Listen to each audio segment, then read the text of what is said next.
Se essa retrospectiva não te deixar pelo menos com a pulga atrás da orelha, meu amigo, então a verdade não te interessa. Em 2014 é preso o doleiro Alberto Youssef na Operação Lava Jato e começa a delatar as entranhas do maior esquema de corrupção da história, não do Brasil, do planeta. Em 2015 são presos na Lava Jato Nestor Cerveró, João Vacari Neto, Marcelo Odebrecht. Em 2016 presos Antônio Palocci, Guido Mantega, Eduardo Cunha, Sérgio Cabral. Nesse mesmo ano, impeachment da presidente Dilma. Em 2017, auge da Operação Lava Jato, presos Eike Batista, José Dirceu, Lula, 6 bilhões de reais recuperados até então. Em 2018, na mesma eleição em que Geraldo Alckmin declara a célebre frase, que a quadrilha quer voltar à cena do crime, se referindo ao PT, Jair Bolsonaro é eleito presidente depois de uma ascensão meteórica como um símbolo anticorrupção que marca o início de um governo com quem o próprio crime organizado declara não ter mais o diálogo cabuloso humano que tinha com os governos anteriores. 2019, José Dirceu é solto e Lula também deixa a prisão por decisão do STF. 2020, uma série de decisões do STF enfraquecem a Lava Jato. 2021, Moro é declarado parcial nos processos de Lula e STF anula todas as condenações de Lula e meses depois ainda o torna novamente elegível. Em 2022, Geraldo Alckmin torna-se vice na chapa do partido que 4 anos antes ele mesmo declarou ser a quadrilha tentando voltar à cena do crime. Durante a campanha eleitoral também ficou proibido ligar a imagem de Lula com Nicolás Maduro, apesar da conhecida amizade de longa data. Foi proibido também chamá-lo de ex-presidiário ou ex-condenado, apesar dele haver sido condenado e preso. E jornais e emissoras foram censurados ou multados por suas críticas a Lula. Todas as decisões tomadas pelo TSE, presidido por um ministro do STF. E o homem que poucos anos antes estava preso por corrupção venceu a eleição.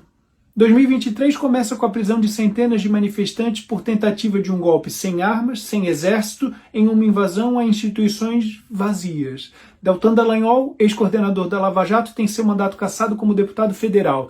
Sérgio Cabral volta a morar na sua cobertura no Leblon, depois de ser solto no final do ano anterior pelo STF, numa progressão de seus mais de 400 anos de pena.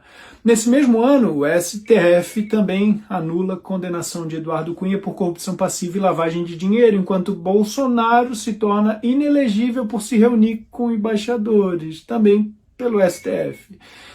2024, STF anulou todas as condenações de José Dirceu e todos os atos da Lava Jato contra o Marcelo Odebrecht.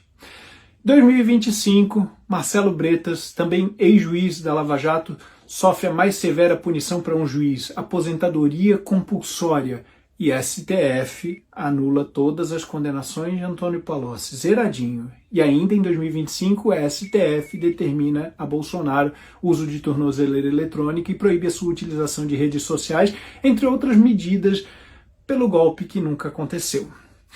Você percebe 2 movimentos muito claros em direções opostas? Em um deles, combate à corrupção, PT se esfarela em escândalos, impeachment, empresários políticos presos, réus confessos, bilhões devolvidos e Bolsonaro surgindo como a principal figura antissistema. No outro você vê presos sendo soltos, condenações anuladas, os juízes que os condenaram sendo punidos e Bolsonaro sim se tornando inelegível e na iminência de ser preso.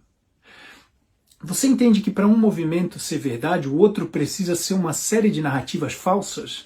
Ou o Bolsonaro era mesmo a peça antissistema, a pedra no sapato, que representa o movimento anticorrupção que deixou muita gente chateada, afinal só no Petrolão são 40 bilhões de reais, e que fez o sistema fazer o que fosse necessário, se reorganizar para retomar o controle, inclusive tirar o homem da prisão e colocá-lo na cadeira da presidência?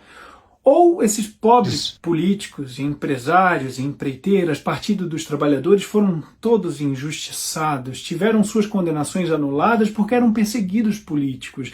Ninguém roubou a Petrobras e Bolsonaro sim é que fez parte do sistema corrupto que começou a operar há poucos anos, tentando incriminar esses pobres inocentes, prejudicando o Brasil que vinha funcionando às mil maravilhas antes do Bolsonaro aparecer, não é mesmo?